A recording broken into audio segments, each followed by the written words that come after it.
السلام علیکم ګرانو مینوالو، سلامونه مې والی. عمر تنها د ګودر د غاړې نه یو ځلې بیا تاسو ته مخاطب یم. امید دی د الله نه تاسو به ښاد یې او آباد به یې د صحت په جامه کې به یې.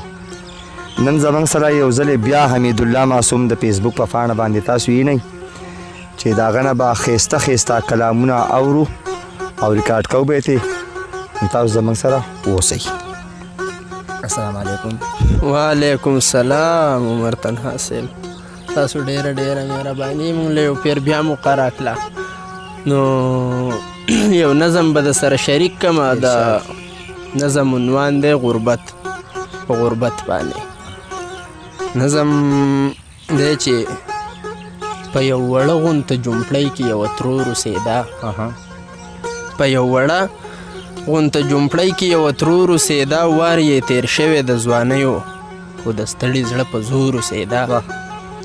او چاله به یې لوښي وینځل، چاله به یې ځای جارو کو، نو ډوډۍ به یې پیدا کړه د وخت.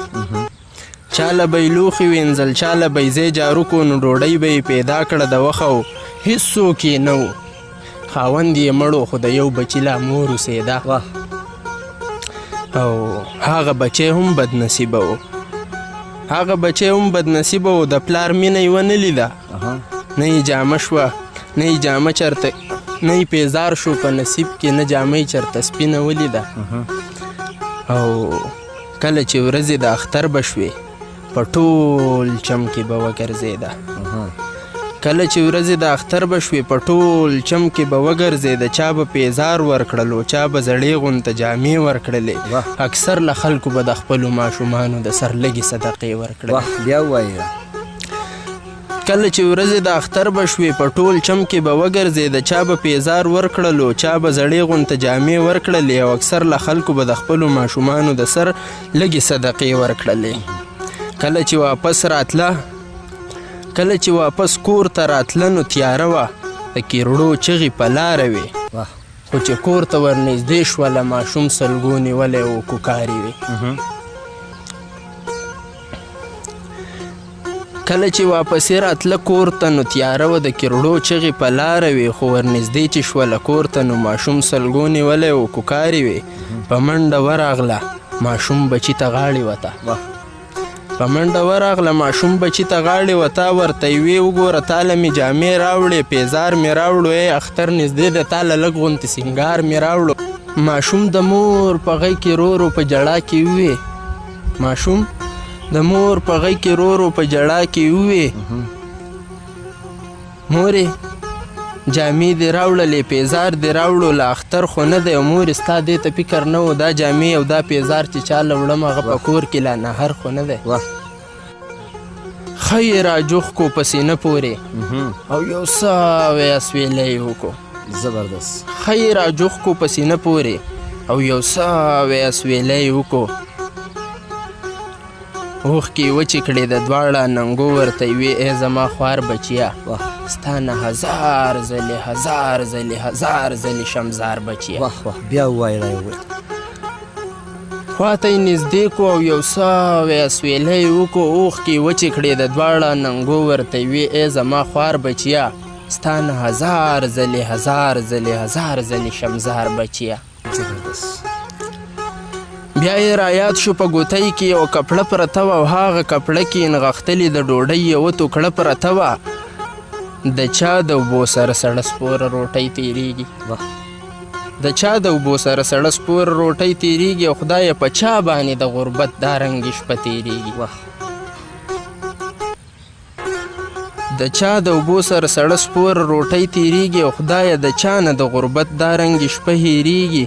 لکه طوطي په وړه ژبه ادۍ ته ووې، مورې دا ډوډۍ خو لږه ده، نو ته به څه خورې؟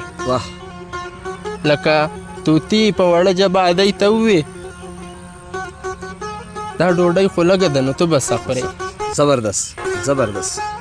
دغه برخه د زموږ د دواړو چې زه به خورم، نو ته به نه خورې. لکه طوطي په وړه ژبه ادۍ ته ووې، دا ډوډۍ مورې دا ډوډۍ خو لږه ده، نو ته به څه خورې؟ دقه نصیب زموږ د دواړو دی چې زه به خورم، نو ته به نه خورې. زبردست. خواته یې سملو په جړا کې ته چاپېره شوله خواته یې سملو په جړا کې ته چاپېره شوله او لکه په اور کې دغه شپه په دواړو تېره شوله زبردست د سبایۍ ستوري ښکاره شو د مرغو د ډلو شور راغی او دا یشته غم یې کم نه و لږ پې نور راغی واه د سبایۍ ستوري ښکاره شو د مرغو د ډلو شور راغی او دا یشته غم یې لا کم نه و لږ پې نور راغی او روټۍ خوړلې وه ماشوم خو تېره شوي په ښکته نه وه ډوډۍ خوړلې وه ماشوم خو تېره شوي په ښکته نه وه او تر د سهره یې بېوسې مور ته پته نه وه سوری شال یې ترې واړو اندازه یې د بچي اغسته په ګلابي شونډو یې زږو ماشوم ساه نه اغسته په ګلابي شونډو یې زږو ماشوم ساه نه اغسته لیونۍ نه شوه خو په سترګو باندې وینې راغلې او یو څو خبرې په ژبه باندې سپینې راغلې خدایه چې دومره بدنصیبه یم ګناه مې څه ده چې راکوې راله په ژوند باندې سزا ده څه ده خدایه نو تا ماله په ژوند هېڅ خوشحالي را نه کړه د سهیلیانو په سیارلۍ کې د سیارلي را نه کړه په ماشومتوب ښه وي خو زما ماشومتوب دغه شانو په وړوکوالي د یتیمه کړم بې پلاره دې کړم هم دې بې وخته کړمه کونډه بې سینګاره دې کړم او زما چې رسي هم په هغې هم په دې به درنه دوانه غواړم او تا زما غیږه خالي کړه اوس په چاته جاړم زبردست زما چې رسي هم د هغې هم به په دې هم د هغې به درنه دواړه غواړم او تا چې زما غیږه خالي کړه اوس په چاته جاړم نو هسې خیالي وایم